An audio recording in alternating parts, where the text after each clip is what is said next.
बिस्मिल्लाहिर्रहमानिर्रहीम। वज़न कम करने के आसान गुर। खाना खूब चबा चबा कर खाएं। चाय, कॉफ़ी या दूध में चीनी कम इस्तेमाल करें। ज़्यादा रेशे वाली ग़िज़ाएँ इस्तेमाल करें। बाकायदगी से वर्जिश करें और मसरूफ़ रहें। मशरूबात को गूंद गूंद करके पिएं, बजाय इसके कि गटागट हलक में उंडेल दें। हर बार खाने से पहले पानी ज़रूर पिएं। खाने के बाद कोशिश करें कि पानी ना पिया जाए। खाने के साथ सलाद लाजमी रखें और खाना ख़त्म करने से पहले सलाद खा लें। गुस्से से परहेज़ करें। ज़्यादा गुस्सा करना मोटापे का मौजब है।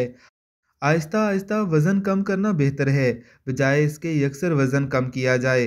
अपना वज़न हर हफ्ते चेक करें और चार्ट पर नोट करते जाएं। कब्ज़ से बचें। छान मिला आटा इस्तेमाल करें। ना सिर्फ हाजमा दुरुस्त रहेगा बल्कि शुगर लेवल भी कंट्रोल रहेगा। छान ज़्यादा चिकनाई को जज़ब करता है। मीठी चीज़ों का इस्तेमाल कम करें।